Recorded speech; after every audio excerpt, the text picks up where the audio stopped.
Amen. Mapasigaw man o maparelax, basta nandyan ang presensya ng Panginoon, it is more than enough. Yes. Mapakonti man o marami mga kapatid, basta nandyan ang presensya ng Diyos, it is more than enough. Yes. Dahil aanhin mo naman ang mataas na mensahe pag walang presensya ng Panginoon, it is dead. Yes. Aanhin mo naman ang maraming attendance, kung wala naman ang presensya ng Panginoon, it is dead.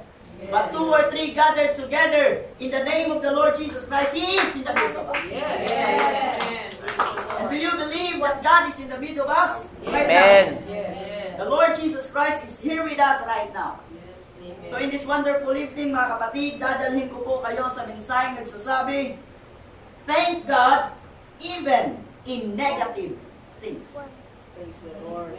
Thank God even in negative things. Pasalamatan natin ang Panginoon kahit pa sa mga negatibong bagay na nangyayari sa atin. Kahit pa mga kapatid, hallelujah, sa mga negatibo, o kahit pa mga kapatid, hallelujah, sa mga problema, sa mga sakit, sa mga trahedya na nangyayari sa ating buhay, ang Diyos po ay karapat-dapat na sambahin. Ang Diyos po ay karapat-dapat na purihin, mga kapatid.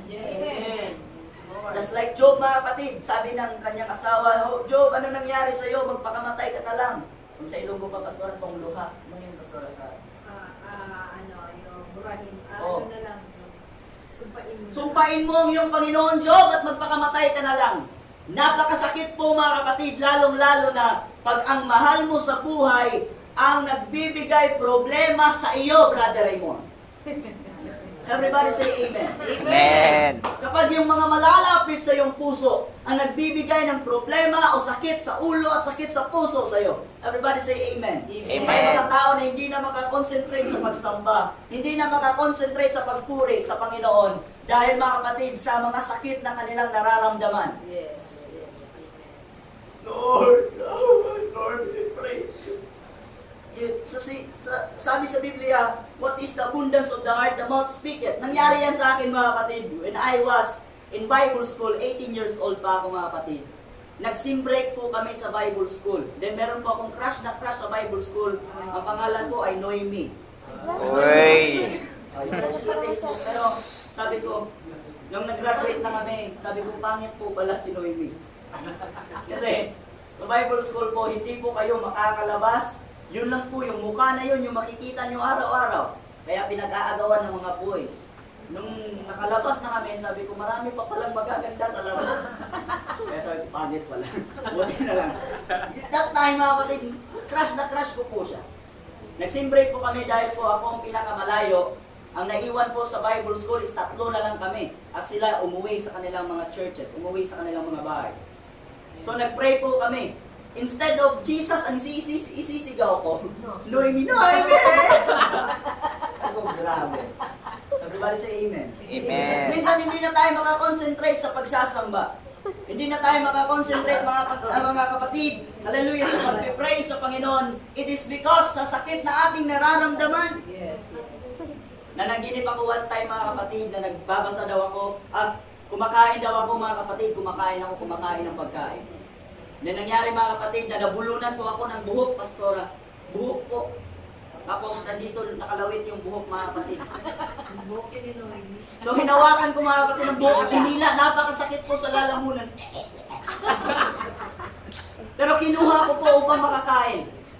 Nangyari po, mga kapatid, hallelujah, yung ex ko mo. Minsan po, mga kapatid, kasi nagsa-study na ako, nag-preach ko sa Sunday, inaaway niya po ako, mga kapatid. Sabi ko, mag-preach na ako sa, invite ako dito sa lugar na ito, sabi niya, chicks ka na naman! So, minsan po, hindi ako makakonsentrate sa pag-study. So, akin na hindi niyan, sabi ko, yun pala ang aking panaginip. That sometimes gusto mong kumain ng Word of God, but it's because sa sakit na yung nararamdaman o sa sakit na dulot ng yung mga mahal sa buhay. Oh my God, mga kapatid. Hindi ka makakonsentrate. Lahat ng may mahal sa buhay magsabi, everybody say praise the Lord. Praise the Lord. So ang nangyari, mga kapatid, kay Job, napakasakit po. Sabi ng kanyang asawa, ano yung pastora? Sumpain mo ang iyong Panginoon, Job, at magpakamatay ka na lang. Ouch! Sabi ni Job, mga kapatid, hallelujah, baliw ka. Magpasalamat ka lang pa sa Magpapasalamat ka lang ba sa mga mabubuting bagay na iyong natatanggap? At sa mga masasamang bagay na iyong natatanggap ay hindi ka na marunong magpasalamat? Ako'y hubad na lumabas sa mundo. Ako'y babalik sa Panginoon. Ang Diyos o sa Diyos ang papuri, mga kapatid. Amen. Ano ang tawag sa mga taong yung mabubuti lang ang pinapasalamatan? Baliw! Di ba? Sabi ni Job, baliw ka! Yung kapag problema, kapag trahedya, pag may sakit, sisisihin ang Panginoon. Pero pag may pera, purihin ang Panginoon. Baliw! Kahit pa may problema po tayo, mga kapatid. Kahit po minsan parang wala na tayong kakainin, ang papuri ay sa Panginoon pa rin. Sometimes we say thank you just in positive things na nangyayari sa atin. Pag nakapasa tayo, o pag nagkapera tayo, o may kinakain tayo, o meron po tayong tinatawag na blessing, doon lang po tayo nagpapasalamat sa Panginoon. But sometimes, sa panahon wala tayong pera, sa panahon po mga kapatid, hallelujah, na wala na pong blessing, hindi na po tayo marunong magpasalamat sa Panginoon. Merong isang tao na tinanong, mga kapatid, sabi niya, bakit mo ka nagsasamba? Ang sagot ng isang tao, dahil sa blessing. Nangyari sa sunod na araw, mga kapatid, walang blessing na dumating sa kanya, hindi na po siya nakapagsamba. Sabi naman sa isang tao, bakit ka nagsasamba? Bakit ka nagpapakabaliw sa simbahan nyo? Sabi niya, dahil sa mga milagro. Nangyari, mga kapatid, na nagkasakit ang kanyang nephew, pamangkin, at kanyang pinray, instead na gumaling, namatay. Walang milagro. Na backslide, mga kapatid. Totoo po yan, nangyari po yan. Sabi niya, ano po namin yan, classmate sa Bible School, hindi na po siya bumalik ng second year, sabi niya. Marami akong pinagaling. Pinagaling ko yung kapitbahay namin, yung membro sa church namin, pero yung mismong pamangkin ko, hindi ko napagaling. Everybody say amen. Amen. Backslide. Bakit mo sinasamba ang Diyos? Sabi niya, dahil mabuti ang Diyos sa akin. Pinoprovide niya ang aking pangangailangan. Everybody say amen. Amen. Siguro iba sa atin yun yung reason. Nangyari, mga kapatid, na nag-pray, Lord, bigyan mo po kami ng bigas by faith. Naghapon na, gumabi na, matutulog na sila, walang bigas! Na backslide. But I will tell you, hindi po tayo nagsasamba sa Panginoon dahil sa blessing. Yes. Hindi po tayo nagsasamba sa Panginoon, hallelujah, dahil sa milagro. Hindi po tayo nagsasamba sa Panginoon dahil, mga kapatid, na pinoprovide niya ang ating pangangailangan. But we are worshiping God because we love Him. Even though sa negatibong mga butang, I still love God. Even though may mga problema, I still love God. Katulad, mga kapatid, bakit mo mahal yung mister mo o ang boyfriend mo? Sabi ng babae, dahil ang kanyang braso ay parang alimango. Ang kanyang dibdib ay parang yung Pandesal. partner na, parang King Kong. Tapos guwapo siya. Guwapo siya, matangkad, puti. Paano kung pagtanda, yung braso na para ng alimango, mga kapatid, ay naging parang yung ganyan-ganyan na. Natawag doon? Ha? Ako? Praying mantis, no? Praying mantis ba yun? Tipaklong. O, tipaklong. Yung mukha niya na gwapo ay para ng si Babalo. Paano na, mga kapatid? Yung makinis niyang mukha ay kumikil na, ano na tawag doon? Kulubot. Kulubot na. O paano yung dibdib niya parang gulong na flat. O paano kung nangyari yun, mga kapatid? Hindi mo na siya mahal. Ang tunay na nagmamahal is yung pagtanong mo, bakit mo mahal ang isang tao, sabihin mo, hindi ko alam, basta mahal ko na siya. So pag may reason ka, mga kapatid, parang paano kung nawala yung reason na yun? Yes. Dahil gwapo siya. Paano, mga kapatid, kung nabunggo yung ulo niya, nawanak ang ulo niya, buhay pa rin, wala na yung pogi. Dahil ang ganda ng kanyang kilay. Paano, mga kapatid, kung gumaganon siya ng kanyang Balbas. Bigote. Ay bigla na lang nahati ang kilay niya. Hindi mo na siya mahal. Everybody say amen. Paano kung nawala ang reason na yan? We are worshiping or we are praising God at nagpapasalamat tayo sa Panginoon not because mga kapatid sa milagro o blessing o mga healing, but we are worshiping God because we love Him. Yes. Palakpak na para sa Panginoon. But give thanks even in negative things. Kahit sa mga negatibong nangyayari sa iyong buhay o mga negatibong chapter ng iyong buhay, mga kapatid, ay dapat po natin pasalamatan ng ating Panginoon. Sino ba naman sa atin ang puro positive lang ang nangyayari? Everyday positive lang. Parang sabi mo wala ng negative. Sabi ko ba, mga kapatid, pag feeling mo wala ng negative o parang feeling mo hindi na galit sa iyo si Satanas, hindi ka na binibigyan ng problema, friends kayo. Wow. Everybody say amen. Amen. Pero kung feeling mo parang galit na galit sa iyo si Satanas na palagi ka lang binibigyan ng problema, mga kapatid, hallelujah, ang meaning yan, hindi kayo friends. Friends kayo ng Panginoon. Everybody say amen. Amen. Hallelujah. Sasabihin ko po sa inyo, mga kapatid, maraming nakikipag-friends kay Satanas para maging mayaman. Maraming nakikipag-friends kay Satanas para maging sikat. Kahit pangit yung boss, oh, sikat! Everybody say amen. Amen. Ang papangit ng boses, sikat! Because friends sila ni Satanas. Ngunit sasabihin ko po sa inyo, kahit hindi kayo kilala sa mundong ito, kahit hindi pa kayo kilala sa Quezon City, kilala po kayo ng ating Panginoon. Hindi tayo sikat sa mundo. Hindi tayo sikat sa mata ng tao. Pero sa mata ng Diyos, tayo ang pinaka-special. Yes. Balakpak na para sa Diyos.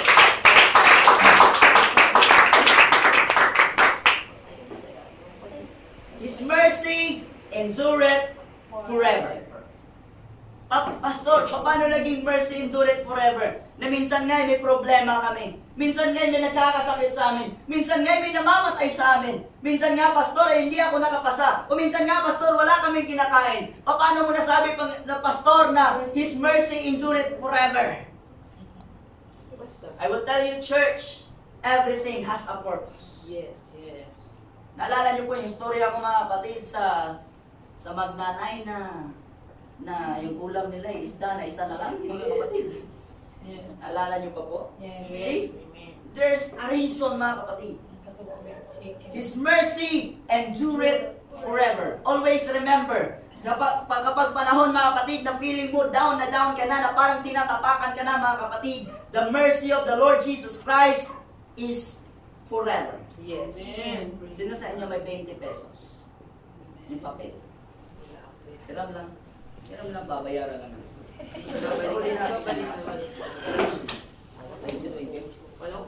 Sino po gusto ng 20 pesos, mga kapatid? Kumakamot. Because Kumakamot.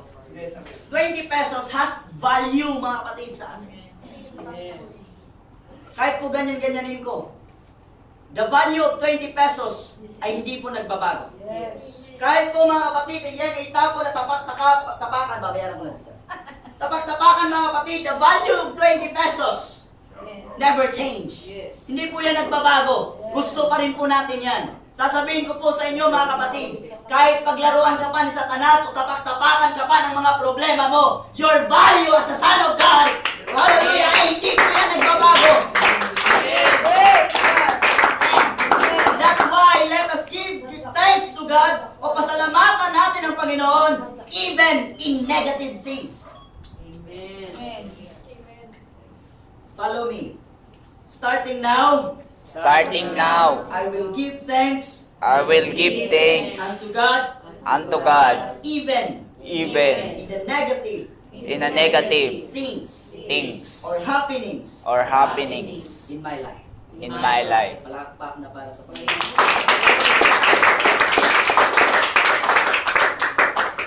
Kahit pa sa Noah and Ark, mga kapatid, di ba?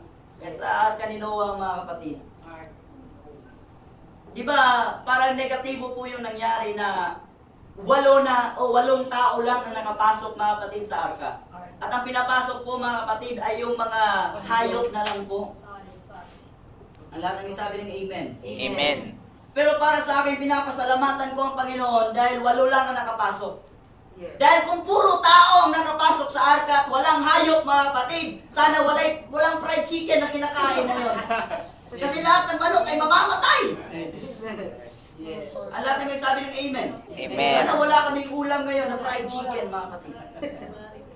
Ang lahat may sabi ng amen. Amen. Di ba? Mamamatay yung lahat. Yes. Kung puro tao nakapasok sa arka mga kapatid, at wala pong hayop, wala na pong lechon manok o wala na pong lechon baboy ngayon. Puro na lang tao mga kapatid, puro isda na lang siguro kakainin natin. Kasi yung ang makakaligtas lang that time is yung mga hayop lang mga kapatid sa tubig. Yung nakatira lang sa tubig.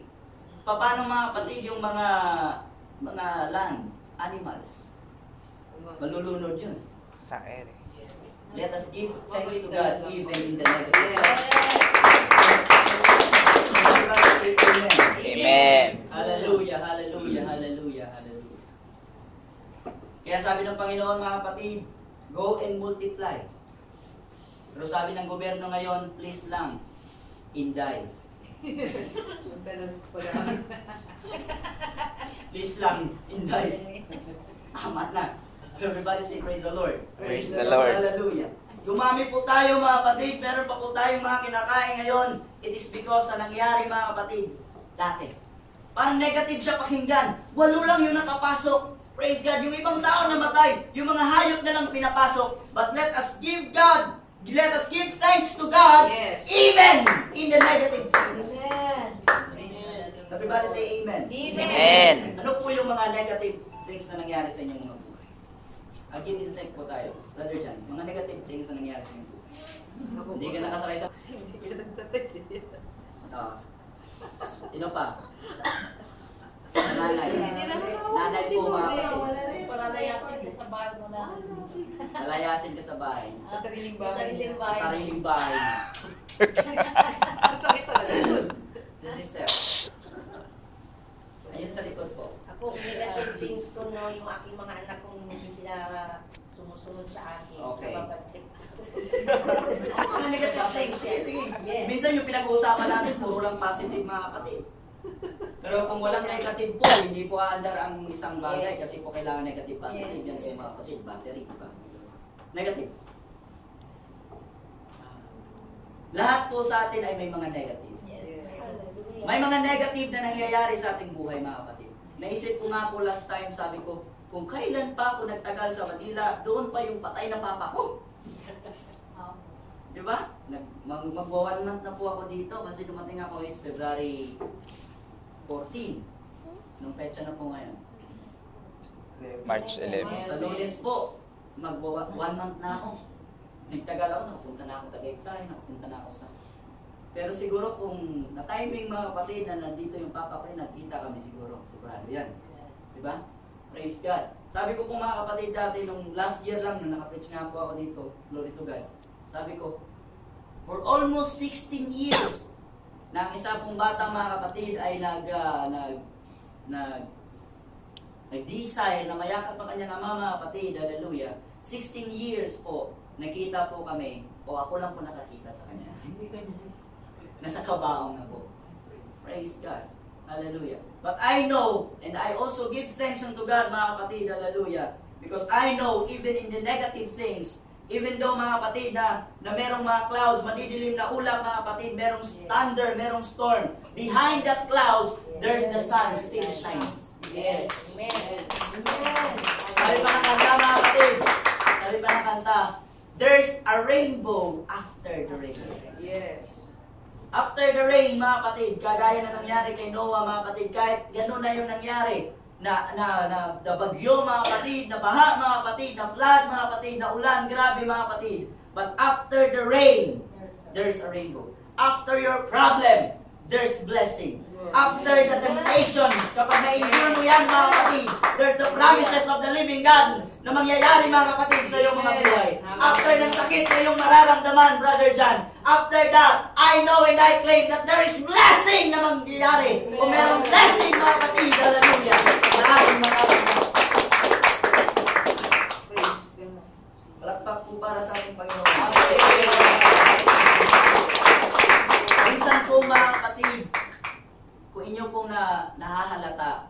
kung kailan po mga kapatid na tayo po ay gusto ng magpagamit, dedicated, fully dedicated sa Panginoon, dyan pa po dumarating ang grabe pang mga problema. Yes. Sabi ng iba, buti pa nang hindi ako nagsasamba doon po sa amin, marami akong kuha ng isda.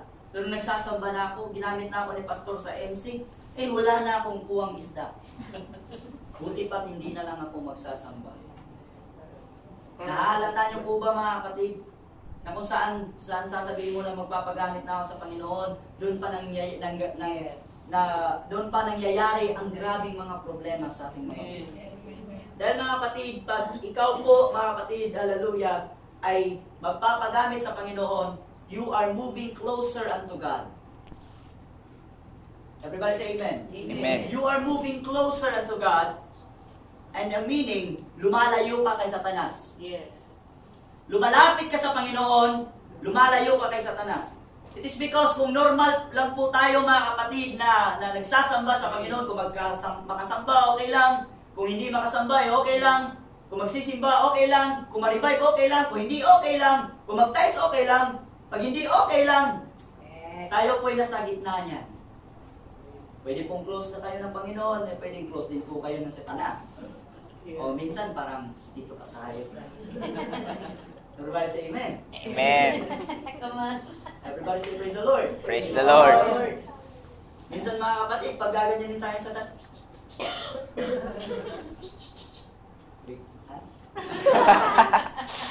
titingin pa po tayo. Pero sa panahon gusto nating magpagamit sa Panginoon, syempre, mas more ka na in prayer and fasting kasi gagamitin ka ng Panginoon. Yes. Everybody say amen. Amen. I will tell you, church, wag na wag po tayong tatayo sa pulpit na ito na kulang ang ating prayer, mga kapatid. Yes. Hallelujah. Because this pulpit is just like a spiritual warfare na nakikipag-away po tayo sa ating sarili.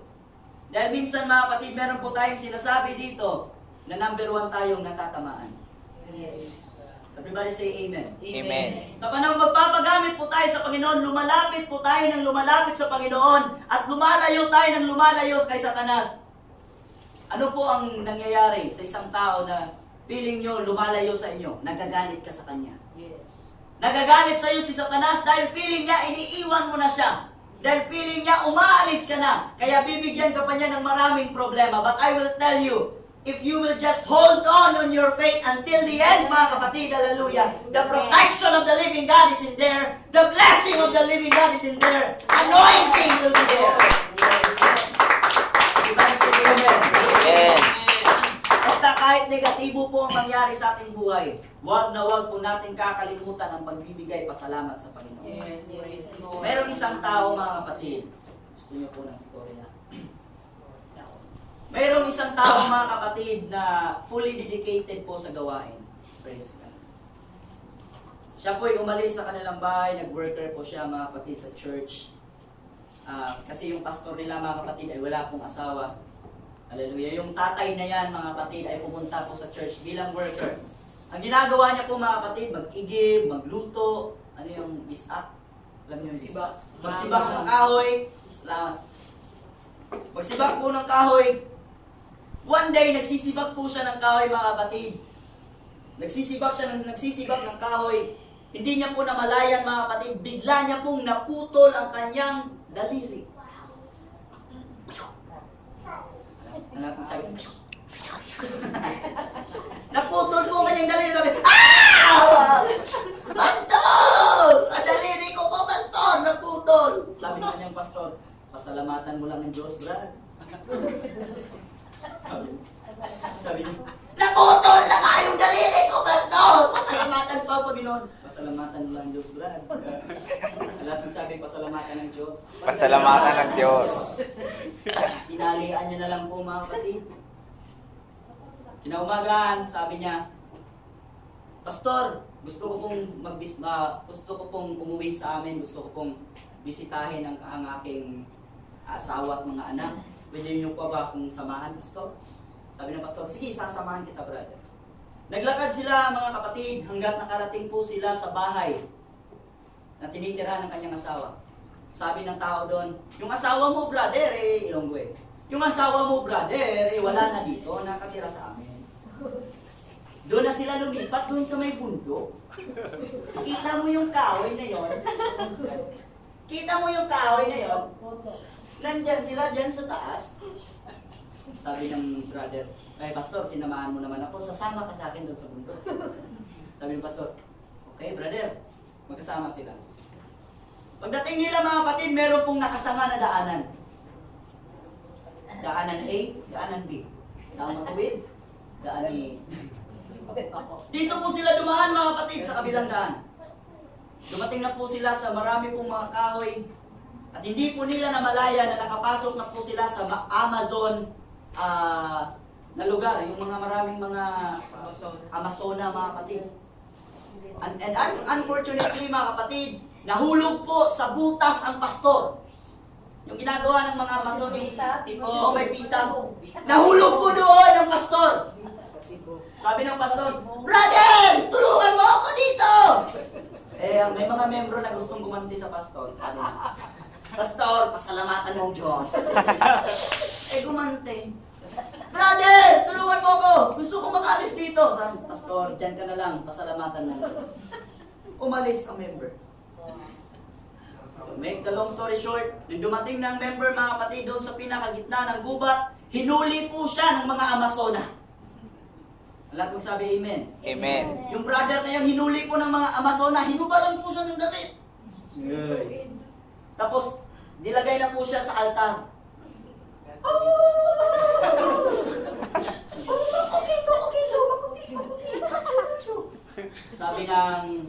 Sabi ng leader na, okay! English sila dun. Final check-up. I-check up mga kapatid, yung lalaking yun, yung brother na yun. Pagkakita mga kapatid, ay! Putol yung daliri! Hindi ito pwede ibigay sa ating Panginoon kasi kulang. Ano yung halad sa iyo? Alay. Hindi ito pwedeng ialay. Hindi ito pwedeng ialay kasi kulang, may putol. Patakasin niyo yan! Pinatakas yung brother mga kapatid. Tumutuloy yung kanyang luha. Sabi niya, Lord, salamat Panginoon, naputol ang aking daliri. Kung hindi pa naputol Panginoon, iinalay na ako doon. Kinuha niya yung pastor niya. Sabi niya, pastor, buti na lang, salamat sa Panginoon, nahulog ka dyan. Kasi kung hindi ka nahulog, ikaw ang inalay kasi kumpleto ka. Yes. Even in the negative things. Even in the negative things.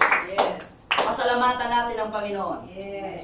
Hindi po lahat ng doon ng Panginoon ay negative para sa atin. Yes. Merong iba sa atin mga kapatid na may hinihingi sa Panginoon, ngunit ang answer ng Panginoon ay no, at tayo po ay nasasaktan sa ating taong laman o sa ating laman mga kapatid, tayo po ay nasasaktan. Ngunit sabi ng Panginoon, anak, hindi ko ibibigay sa iyo yan dahil kung ibibigay ko sa iyo, malalayo ka sa akin. Anak, kung ibibigay ko, kung sasabihin kong yes sa iyo, marahil ikay lalayo at mababackslide. Kaya minsan ang sabi ng Diyos ay no. Hindi lang natin naiintindihan. Kahit pa yung mga negatibong nangyayari sa ating mga buhay, God has a purpose mga kapatid. Kahit pa sa mga negatibo, God is worthy to be praised. Kahit pa sa mga problema, God is worthy to be praised. Kahit pa mga kapatid sa trahedya, God is worthy to be praised. Kahit sa mga sakit, God is worthy to be praised.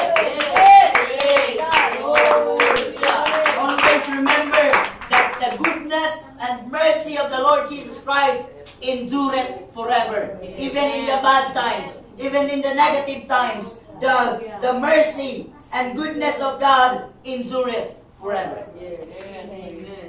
Marunong na po ba tayo magpasalamat sa mga mabubuting mga bagay? Marunong na po ba tayo magpuri sa Panginoon sa mga mabubuting bagay? Kung sino man sa inyo, sa araw na ito, kahit sa araw lang na ito, ay may mga negative o may mga problema o napagod ka sa spiritual o physical mga kapatid, o ikaw ay discourage o ikaw ay nasaktan, purihin mo ang Panginoon. Yes.